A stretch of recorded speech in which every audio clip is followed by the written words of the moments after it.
오늘 우리에게 주시는 하나님의 말씀은 요한복음 10장 10절입니다. 다 같이 한 목소리로 시작. 도둑이 오는 것은 도둑질하고 죽이고 멸망시키는 것뿐이요 내가 온 것은 양으로 생명을 얻게 하고 더 풍성히 얻게 하려는 것이라. 아멘. 자, 제목을 두 번만 시작. 하나님을 떠나는 과정. 다시 한번 하나님을 떠나는 과정. 오늘은 십자가의 복음 28번째 시간입니다. 하나님을 떠나는 과정에 대해서 함께 은혜를 나누겠습니다. 하나님께서 우리에게 원하시는 것은 하나님의 백성들이 전존재로 하나님을 사랑하기를 원하십니다. 그렇게 우리가 하나님을 사랑할 때 하나님은 그들을 위해 예비하신 하나님의 생명으로 충만하게 넘치는 생명력으로 우리를 충만하게 하시는 것입니다.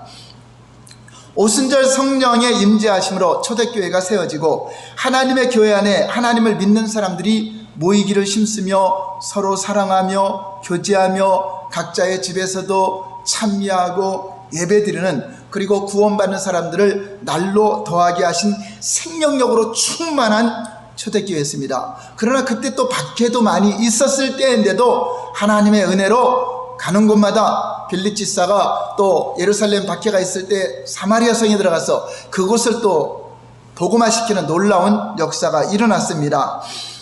예수님은 하나님의 교회인 우리 모두 안에 오늘날에도 이러한 역사가 계속적으로 재현되기를 원하고 계십니다. 그리고 핍박과 박해는 기독교 역사상 어느 시대건 있었습니다. 그래서 굴속에도 들어가기도 하고 또 때로는 공산주의가 지배해서 교회가 다 말살된 것처럼 보이기도 했습니다. 그래도 교회는 살아남았습니다. 네. 여러분들의 믿음과 여러분들의 신앙의 열정으로 결국 더 성장하게 될 것입니다. 저는 확신합니다. 성경은 하나님의 백성들이 마음에서 떠난 이야기를 경고하고 있습니다. 또 그런 이야기가 많이 있어요. 이스라엘 백성들이 하나님을 떠나는 과정이 처음에 어떻게 시작됐는가를 가르쳐주고 있습니다. 안타깝게도 하나님의 백성들은 오늘날에도 교회를 다니면서도 그 마음속에 하나님을 떠나려는 경향을 가지고 있다고 하는 것입니다. 그러므로 성경은 우리에게 참 믿음이 무엇이고 하나님을 떠난 거짓 믿음이 무엇인가를 가르쳐주는 지혜서입니다. 저와 여러분들이 잘 분별하시기 바랍니다. 그러므로 율법주의자들처럼 무엇을 지킬까, 무엇을 할까, 어떤 종교 행위를 잘할까, 그것보다 더 중요한 것이 성경은 마음을 지키라는 것입니다. 그 마음에서 하나님을 떠나면 내가 아무리 종교생활 열심히 하고 여러분들이 하나님을 잘 믿는 것처럼 보여도 그 사람은 이미 하나님을 떠난 사람이라고 하는 것입니다. 잠언 4장 23절일까요? 시작. 모든 지킬 만한 것 중에 더욱 내 마음을 지키라. 생명의 근원이 이에서 남이라. 하나님의 백성들이 하나님을 떠나면 하나님의 생명이 걷히게 되고 그들에게는 무엇이 기다리죠? 하나님의 징계와 심판만이 기다린다. 그가 아무리 형식적인 예배, 그가 아무리 하나님께 있을 뿐인 예배, 종교생활을 열심히 할지라도 그들은 이미 하나님을 마음에서 떠났다 하는 것입니다. 하나님은 예수님을 통해서 우리에게 생명을 주시되 풍성하게 주신다고 오늘 본문에 말씀하고 있습니다. 그런데 악한 마귀는 우리 마음에 찾아옵니다. 뿔을 달고 찾아오는 것이 아니라 우리 마음에 찾아와서 우리 마음속에서 믿음을 빼앗고 하나님을 사랑하는 걸 빼앗고 하나님보다 세상을 사랑하고 육신의 소욕을 따르게 해서 결국은 나를 멸망하게 하고 심판을 받게 하는 것입니다. 첫 번째 볼까요? 첫 번째 시작. 하나님을 떠나는 것은 우리 마음에서부터 시작된다. 오늘날 많은 성도들이 주일이면 교회에 열심히 나오고 또 기도 생활도 잘하고 또 11조 생활도 잘하기 때문에 나는 하나님을 떠나는 것과 아무런 상관이 없다라고 생각할 수 있습니다. 그러나 하나님을 사랑하는 것이 그렇듯이 하나님을 떠나는 것 또한 마음에서부터 시작이 된다고 하는 것입니다. 시험 들어서 하나님을 떠나는 세상으로 돌아가는 사람들도 있지만 교회 안에 있으면서도 하나님을 떠나는 사람이 있다는 것입니다. 우리가 하나님을 떠나는 시점은 우리 마음속에 하나님께서 더 이상 여러분의 유일한 구원자요, 유일한 주인이요, 유일한 생명이 되시기를 원하지 않는 순간, 그때부터 여러분 마음에서 하나님은 떠난 겁니다. 무슨 말입니까? 오직 구원은 예수님인데 예수님 외에 다른 곳에도 구원이 있다는 그 하나님 떠난 겁니다. 오직 유일하신 구원자 예수님. 예수님만이 나의 생명인데, 아니요, 예수님의 생명 아니라도 난 살 수 있어. 그게 하나님을 떠난 것입니다. 자, 두 번째 볼까요? 하나님을 떠나면 어떤 징표가 나타나는가? 시작. 하나님을 떠나면 나타나는 징표가 있다. 그렇죠. 우리가 하나님을 떠났는데 교회는 앉아있어. 그러면 모르잖아요. 나는 교회 다니니까 하나님 안 떠났다. 교회를 안 나오면 하나님 떠났다. 이렇게 생각하죠. 교회를 안 나오고 있더라도 마음에 하나님을 더 사랑하고 열정적으로 하는 요셉과 같은 사람도 있죠. 그러니까 이 징표를 하나님은 나타내게 하고 있습니다. 이런 마귀가 왔을 때 마귀의 음성을 들은 사람의 표징이 있고, 하나님의 음성을 들은 사람의 표징이 있는 것처럼 하나님을 떠나게 되면 나타나는 징표가 있다. 여러분 자신도 잘 분별하시기 바랍니다. 신명기 30장 17절 보면은 하나님을 떠나는 것이 어디부터 시작되는가 보겠습니다. 시작. 그러나 내가 만일 마음을 돌이켜 듣지 아니하고 신들에게 절하고 그를 섬기며, 자, 마음에서 떠나죠. 하나님을 섬기고 하나님을 마음에 둬야 되는데 마음을 돌이켜서, 일단 마음이 바뀌어서 유혹을 받아서 하나님 말고 다른 것을 의지한다. 바로 우상숭배죠. 그래서 마음에서 하나님을 떠나게 되면 내가 하나님을 믿는다고 종교생활을 하면서도 하나님에 대해서 불신하게 되고 불순종하게 됩니다. 그리고 나타나는 현상이 뭐죠? 우상숭배. 그런데 사람들은 외형적으로 어떤 절이라든가 우상을 만들었고 절하는 것만 우상이라고 생각해요. 그렇잖아요. 우상은 우리 마음에 하나님 대신 다른 것을 두는 것을 우상이라고 하는 것입니다. 자, 하나님을 마음에서 떠나게 되면 하나님을 찾지 않게 됩니다. 간절하게 찾지 않고 하나님의 도움을 구하지 않게 됩니다. 이사야 31장 1절 볼까요? 시작. 도움을 구하러 애굽으로 내려가는 자들은 화 있을진저 그들은 말을 의지하며 병거의 많음과 마병의 심히 강함을 의지하고 이스라엘의 거룩하신 이를 앙모하지 아니하며 여호와를 구하지 아니하나니. 그러니까 세상 것을 의지하고 애굽의 어떤 그 다른 그 권력이나 어떤 그 병사들을 의지하고 세상 것들을 의지할 때 하나님을 의지하지 않는 것이 이미 마음에서 떠난 상태를 말하는 것입니다.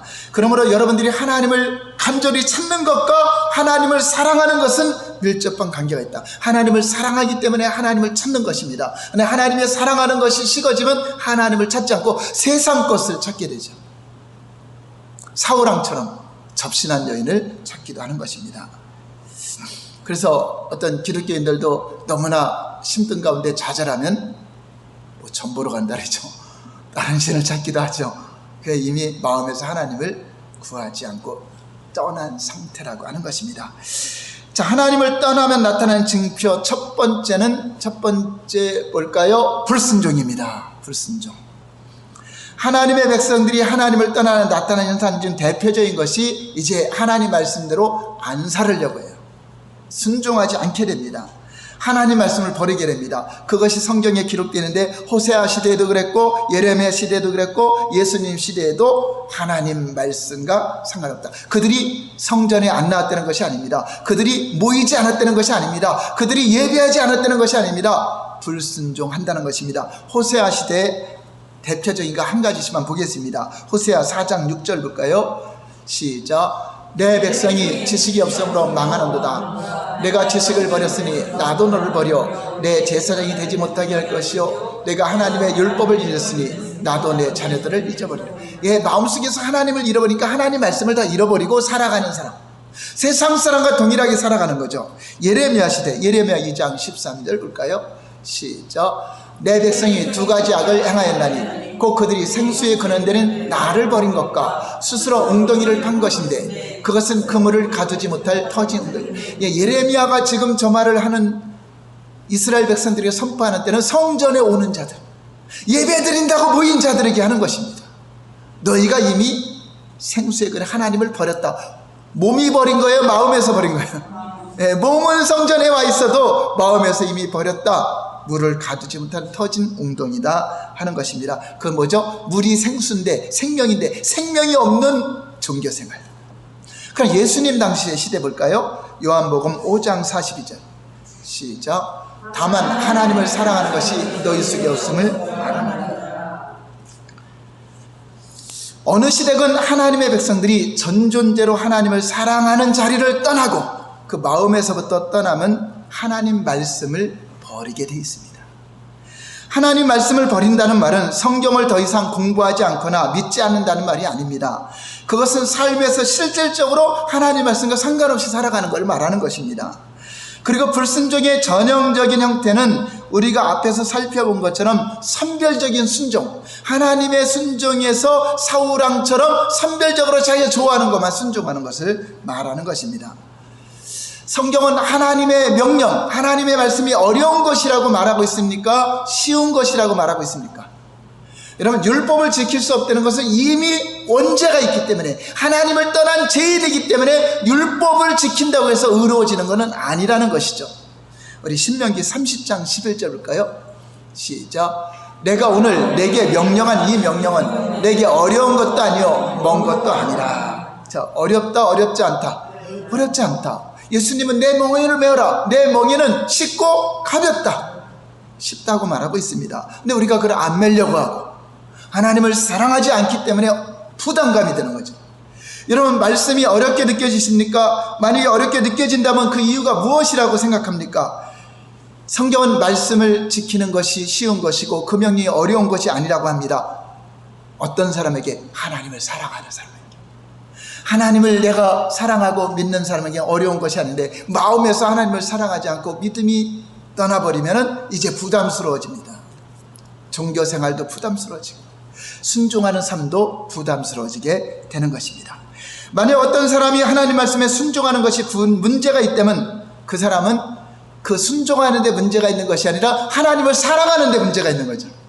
하나님과의 관계에서 문제가 있으니까 삶이 안 되는 거죠.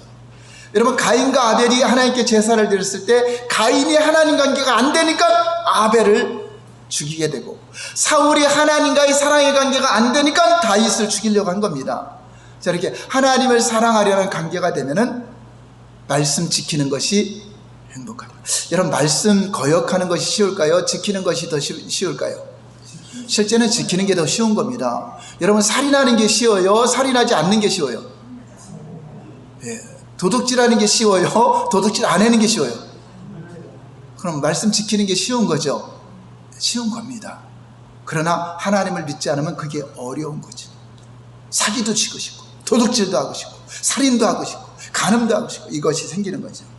그러므로 우리가 하나님 말씀에 불순종하지 않고 순종하는 삶을 살려면 우리 마음속에 내가 하나님을 사랑하고 있는가를 점검하시는 것입니다. 두 번째, 하나님을 떠나면 나타나는 징표, 두 번째는 바로 우상 숭배가 되는 것입니다. 하나님의 백성들이 하나님을 떠날 때 나타나는 대표 중 하나가 우상 숭배입니다. 우상 숭배의 가장 대표적인 것은 우리 마음에 하나님을 둘 것을 대체하는 것, 하나님 말고 다른 것으로 대체하는 것이 바로 우상 숭배인데, 사람들은 겉으로 보이는 그 우상 숭배만 안 하면 된다고 생각하는 것입니다. 그러나 하나님을 대체하는 것이 우상인데 어디에다가 대체를 하는가 볼까요? 에스겔 14장 3절 4절 볼까요? 시작. 인자야, 이 사람들이 자기 우상을 마음에 들이며 죄악의 걸림돌을 자기 앞에 두었으니 그들이 내게 묻기를 내가 조금인들 용납하랴. 그런즉 너는 그들에게 말하여 이르라. 나 주 여호와가 말하노라. 이스라엘 족속 중에 그 우상을 마음에 들이며 죄악의 걸림돌을 자기 앞에 두고 선지자에게로 가는 모든 자에게 나 여호와가 그 우상의 수혜대로 보응하리니. 거기까지요. 자, 그러니까 우상을 어디에 드린다고요? 마음. 그리고 선지자에게 나가, 그리고 성전에 나가, 그리고 교회에 나오죠. 그래서 하나님의 자녀들이 마음에 우상을 두는 것이 하나님을 떠나가는 과정입니다. 예레미야 시대에도 하나님의 백성들이 하나님을 떠난 그 증거들이 바로 터진 웅덩이라고 말하고 있습니다. 다시 한번 볼까요? 예레미야 2장 13절 시작. 내 백성이 두 가지 악을 행하였나니 곧 그들이 생수에 근원되는 나를 버린 것과 스스로 웅덩이를 판 것인데 그것은 그물을 가두지 못할 터진 웅덩이. 우리는 하나님의 은혜로 구원받고 하나님의 주시는 생수를 먹어야 생명이 있는데 스스로 파요. 그건 뭐죠? 하나님 말고, 하나님 은혜로 말고 자기의 열심으로, 자기의 선행으로, 자기의 노력으로 웅덩이를 파요. 왜냐? 뭘 먹으려고? 물을 먹으려고. 그런데 그물은 생명이 되어 다 빠져나가요. 터진 웅덩이다. 전혀 생명이 없는 것이다. 이게 사람의 노력으로는 불가능하다 하는 것입니다. 저축하지 못한다. 바로 하나님을 대체하는 우상에는 그것이 무엇이든 간에 무엇이 없죠? 생명이 없는 것입니다. 이것이 가장 치명적인 우상 숭배. 여러분, 마음의 우상이 들어가면 거기 생명이 없다. 한번 따라서 할까요? 우상 숭배에는 전혀 생명이 없다. 자, 그러면 하나님을 대체하는 우상 숭배가 세상 사람들은 이미 다 우상 숭배자고 하나님을 안 믿기 때문에 교회 안에 있는 사람들이 하나님을 대체하는 우상이 무엇인가 여러분 분별해 보시기 바랍니다. 수없이 많이 있습니다. 사람들마다 다를 수 있습니다. 그 중에 돈을 사랑하는 것, 세상의 명예, 쾌락과 같이 누가 보더라도 쉽게 알 수 있는 것이 있는 반면 어떤 것들은 세심한 주의와 분별하지 않으면 알 수 없는 우상이 내 안에 자리 잡아요. 그것들이 오늘날 우리에게 팽배한 하나님을 대체하는 것들 몇 가지를 보면은, 여러분 예를 들어 교회 안에서 하나님을 사랑하는 것도 없고 하나님을 어떤 그 경배하고 순종하는 것도 없는데 나는 교회 성가대원이니까 성가대에서 열심히 찬양하고 남들 보기에는 신앙이 좋고 믿음이 좋은 것 같으니까 자기는 하나님 믿는 거를 착각하는 거, 그 사람이 바로 마음에 우상을 가진, 성가대가 우상이 된 거죠. 우상, 하나님을 대체하는 거죠. 첫 번째, 자신을 의지하는 것. 자신을 의지하는 것이 성경은 자신을 의지하라 했어요? 부인하라 했어요? 누구를 의지해야 되죠? 우리 의지할 분은 오직 하나님입니다. 그러니까 여러분 자신을 의지하는 것도 우상입니다. 그 다음에 두 번째는 형식적인 예배. 마음으로 드려지지 않고 입술로만 드리는 거죠. 찬양할 때 찬양하고 기도할 때 기도하고 하는 형식적인 예배, 이것도 우상입니다. 그 다음에 전통적인 신앙. 그건 무슨 말이죠? 전통적으로 우리가 주일만 되면 교회 가서 예배 드렸고 또 수요 예배 드리고 금요 차례 이 전통적인 예배를 드리는 것이 자기는 하나님을 사랑하는 것이다, 믿는 것이다, 삶에서는 전혀 마음에 없는데 그것도 우상이 되고요. 그런데 성경 공부, 성경 공부가 왜 우상이 되느냐? 자, 이스라엘 백성들은 성경 공부 잘했을까 못했을까? 어려서부터 공부를 할까 안 할까? 성경 공부. 바리새인들 서기관들은 성경 공부 1등 할까 안 할까? 자, 그런데 그들이 참 믿음을 가졌어요? 잘못된 믿음을 가졌어요? 예수님도 인정을 했어요. 너희가 영생을 얻는 줄 알고 성경을 연구하거니와 이 성경이 말하는 바는 예수를 믿고 하나님을 사랑하는 것인데 너희는 나를 사랑하는 것이 없다. 그러니까 성경 공부했으니까 나는 믿음이 좋다. 그 착각하지 마시기 바랍니다. 이렇게 잘못된 신앙 가진 사람들이 남을 판단을 잘해요. 대부분 또 자기만 옳다고 하는 목사들, 하나님이 세운 목사들입니다. 다른 목사들 함부로 판단하면 안 돼요. 나는 이렇게 하니까 옳다, 그냥 자기만 그렇게 하면 되지 남들까지 그렇게 해야 된다. 그 얼마나 교만한 자들입니까? 성경에도 보면 외부의 그 세력보다도 하나님을 믿는 데는 사람들이 서로들 내가 믿는 율법주의가 옳다 해갖고 죽이고 그런 역사들입니다. 그러면 여러분들 신앙을 잘 가지시고 남 판단하지 마시고 여러분 자신이 내가 이것이 옳다면 그렇게 행동하고, 그러니까 내가 이러니까 다 교회도 그래야 된다.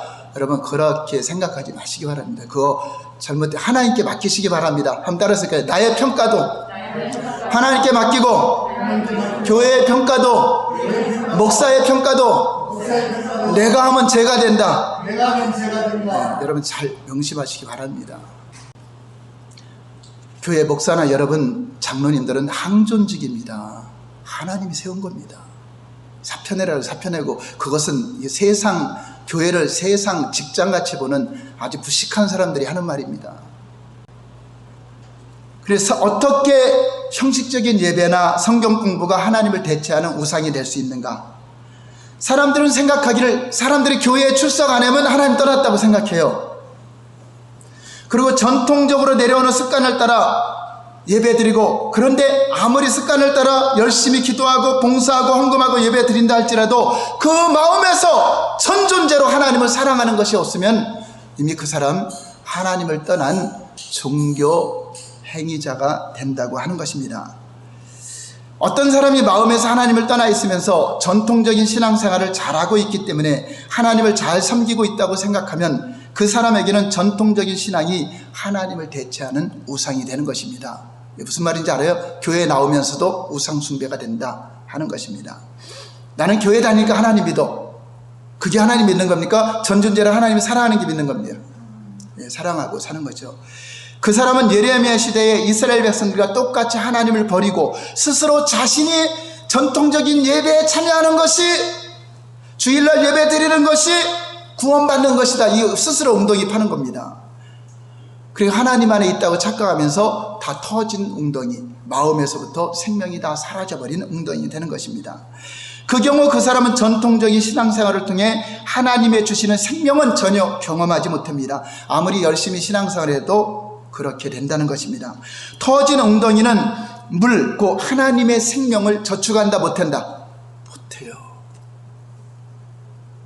여러분들이 예배드려서 하나님이 구원해줘요? 구원받았으니까 예배드려요. 믿음으로, 진정한 믿음은 구원받으니까 하나님께 예배드리는 수단이지, 이것이 여러분 신앙이 교회에 나왔으니까 나는 구원받는다고 착각하면 안 됩니다. 그러면 형식적인 예배는 건성으로 드리는 예배만 의미하는 것이 아닙니다. 우리의 신앙은 전존재로 하나님을 사랑하는 친밀한 교제가 첫 번째입니다. 그리고 그것이 안 된 가운데 우리가 예배를 드리는 것은 이게 잘못된 거죠. 이게 목적이 아니라 수단이죠. 예배는 하나님을 사랑하는 수단이에요. 하나님께 경배하는 수단이지, 이것이 목적이 돼갖고 하나님을 사랑하는 진짜 목적은 잃어버리고 수단이 바뀌어버리고, 이게 대체가 되는 거죠. 그러니까 뭐죠? 어떤 종교적인 행사가 나의 신앙을 대체하는 것, 이것이 우상이라는 것입니다. 이런 설교가 어려울 수 있어요. 잘 깨달으시기 바랍니다. 그 다음에 성경 공부. 성경이 말씀하시는 하나님을 알고 우리는 전존재로 그분을 사랑하기 위한 수단이죠. 하나님을 더 사랑하고 알기 위한 수단인데, 성경 공부했으니까 나는 신앙이 좋다, 나는 성경을 많이 아니까 나는 하나님 잘 믿는다, 그런 것 같았으면 바리새인들이 1등 신앙이죠. 서기관들이 1등 신앙이겠죠.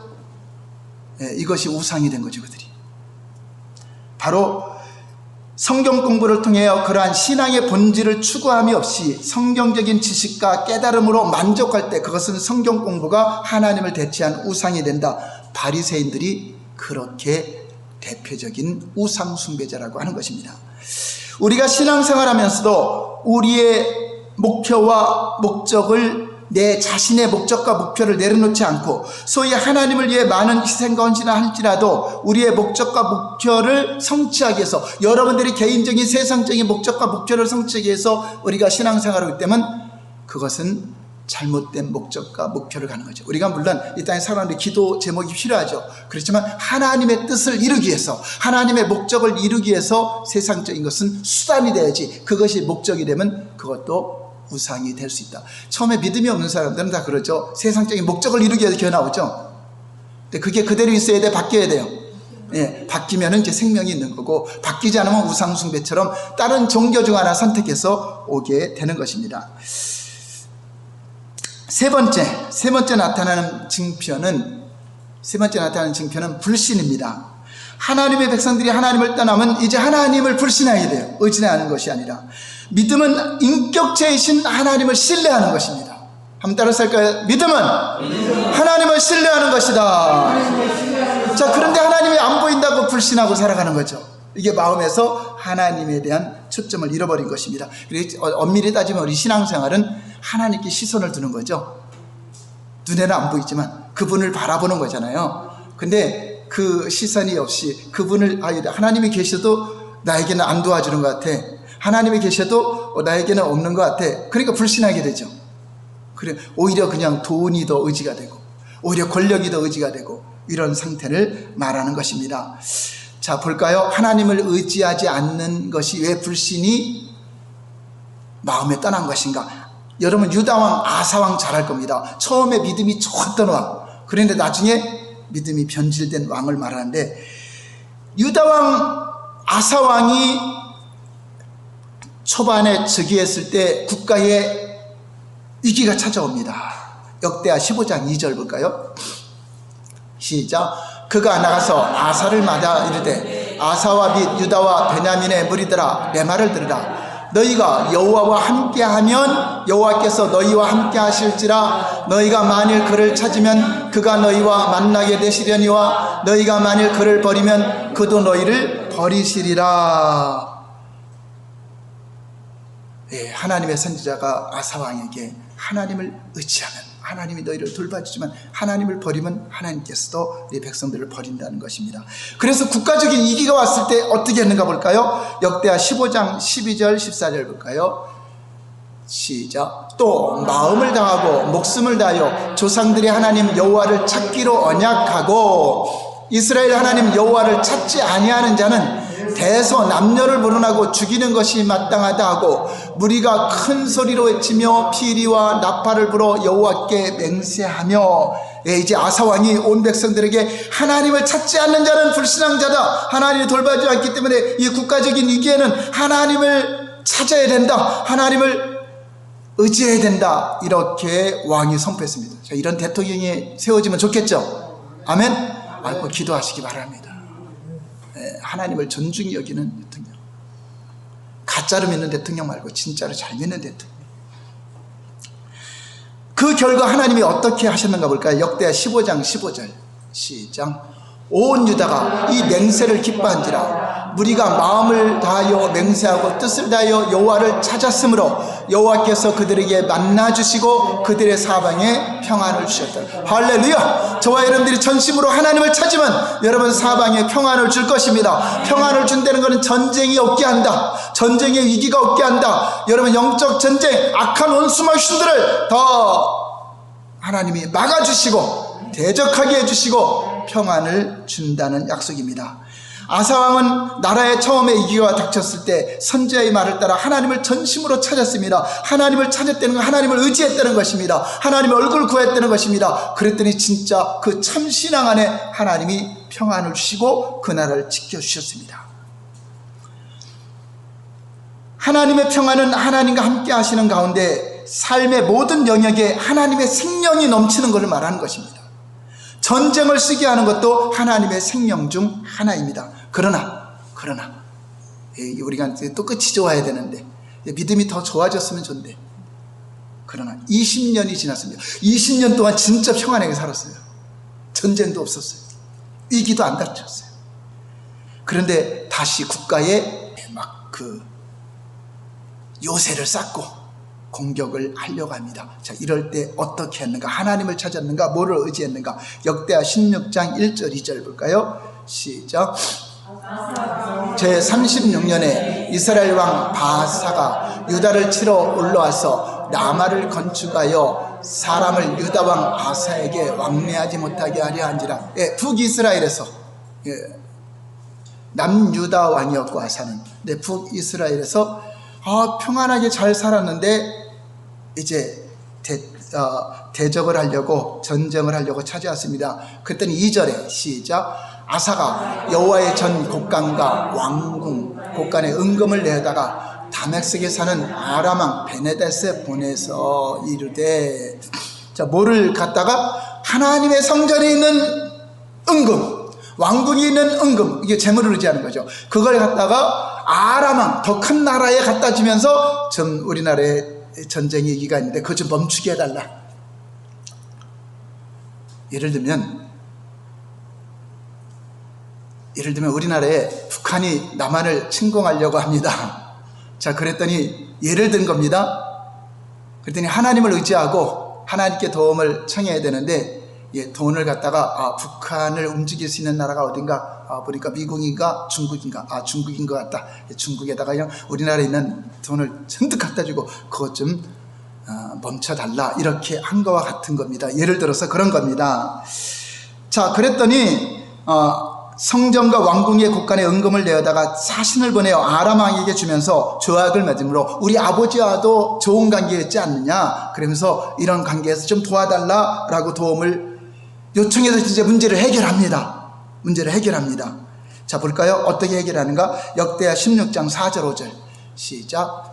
베나닷이 아사왕의 말을 듣고 그의 군대 지휘관들을 보내어 이스라엘 성읍들을 치되 이온과 단과 아벨마임과 납달리의 모든 국고성들을 쳤더니 5절 바사가 듣고 나아마 건축한 일을 포기하고 그 공사를 거칩니다. 네, 외부 세력에 의해서 오히려 북쪽을 치게 한 겁니다. 북이스라엘을 치게 한 거죠. 그러니까 거기에 힘쓰느냐고 이제 남유다를 침공하려고 그 요새를 짓는 것을 다 포기한 상태입니다. 물론 이 돈을 가지고 아람왕 군대를 의지해서 일은 해결됐습니다. 그러나 하나님을 마음에서 떠났고 하나님을 의지하지 않고 은금을 의지하고 권력들을 군사들을 의지했기 때문에 하나님의 생명이 이미 유다에서 아사왕에서 거쳐진 것을 볼 수 있습니다. 결과는 무엇인가 볼까요? 자, 이렇게 하나님을 대처하는 그 마음에 우상을 의지했을 때 어떻게 되는가? 역대하 16장 7절에 9절까지 시작. 그때 선견자 하나니가 유다왕 아사에게 나와서 그에게 이르되 왕이 아람왕을 의지하고 왕이 하나님 여호와를 의지하지 아니하였으므로 아람왕의 군대가 왕의 손에서 벗어났나이다. 구스 사람과 룻 사람의 군대가 크지 아니하며 말과 병거가 심히 많지 아니하더니까 그러나 왕이 여호와를 의지하였으므로 여호와께서 왕의 손에 넘겼나이다. 전에 그 큰 전쟁이 있었을 때 하나님께 의지했을 때는 하나님을 의지해서 이겼다 이거죠. 승리했다. 근데 9절 볼까요? 시작. 여호와께서는 온 땅을 두루 감찰하사 전심으로 자기에게 향하는 자들을 위하여 능력을 베푸시나니 이 일은 왕이 망령되이 행하신즉 이후로부터는 왕에게 전쟁이 있으리라. 이제 국가적인 위기가 계속 닥칠 것이다. 하나님이 사면을 보호해 주지 않는다. 우리도 대한민국을 위해 기도해야 돼요. 하나님이 사면을 보호해야 돼요. 아무리 핵무기가 기승을 부리고 한달지라 하나님이 보호하면 됩니다. 그러나 하나님의 보호를 철폐하고 다 뜯어내버린다면 결국 국가적인 위기가, 이 왕 하나가 하나님을 의지하느냐 안 하느냐에 따라서 국가의 흥망성쇠가 달려있는 것처럼 여러분 대통령 잘 뽑으셔야 돼요. 진짜 기도 많이 하셔야 됩니다. 아람 왕이 아사의 손아귀에서 벗어나게 되고 다시 전쟁이 시작됩니다. 여러분, 아사 왕이 이번에 하나님을 믿음으로 의지하지 못했던 이유가 어디 있다고 생각합니까?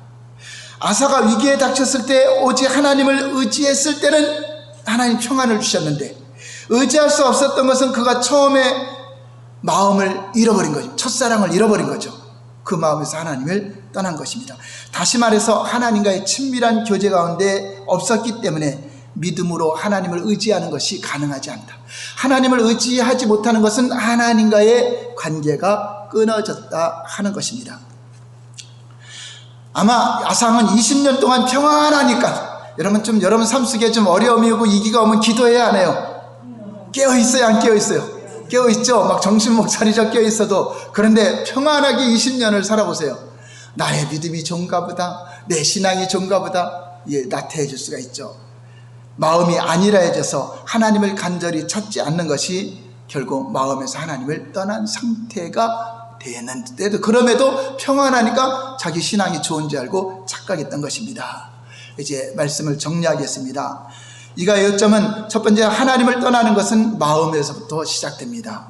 두 번째는 하나님을 떠나면 불순종과 우상숭배와 불신, 이것이 징표가 됩니다. 세 번째는 순종에 있어서 여러분들이 문제가 생긴다면 그것은 내가 하나님을 사랑하지 않기 때문에 순종하는 것이 어렵다라고 생각하는 것입니다. 네 번째는 하나님을 대체하는 것이 우상입니다. 하나님을 대체하는 것에는 전통적인 신앙, 성경 공부, 형식적인 예배, 또 여러분들이 어떤 소속이 되어 있다고 해서 그것이 하나님을 믿는 거라고 착각한다면 그것도 우상이 되는 것입니다. 이와 같이 우리 마음에서 하나님을 떠나면 믿음에 의한 삶이 가능하지 않습니다. 우리 금호사랑교회 성도님들은 다른 그 무엇을 내가 지키고 행하고 종교생활 열심히 하고 그런 것보다 하나님을 전존재로 사랑하는, 그래서 하나님을 찾기에 힘쓰는 그러한 삶이 진정한 하나님께 인정받는 생수의 강이 흐르는 그러한 복된 성도님들 다 되시기 바랍니다. 여러분들이 꼭 교회 안에서뿐만 아니라 여러분 직장에서건 여러분 가정에서건 어느 곳에서나 하나님을 사랑하고 친밀한 교제, 하나님을 찾는 그 시간, 이게 더 중요한 것입니다. 거기에 힘쓰시고 어떤 외형적인 뭐 지킬 만한 거, 어떤 형식적인 거 그거 안 했다고 해서 거기에 여러분 낙심하지 마시고 내 믿음을 한번 점검해 보시기 바랍니다. 이러한데 나는 진짜 혼자 있어도 하나님을 찾고 있는가? 내가 혼자 있어도 하나님께 기도하고 있는가? 하나님을 진짜 의지하고 있는가? 이게 더 중요한 것입니다. 그러므로 다른 외형적인 거기에 여러분 동요되지 마시고 여러분 자신의 신앙을 점검하는 우리 금호사랑교회 지혜로운 성도님들 다 되시기를 예수님 이름으로 축원합니다. 기도하겠습니다.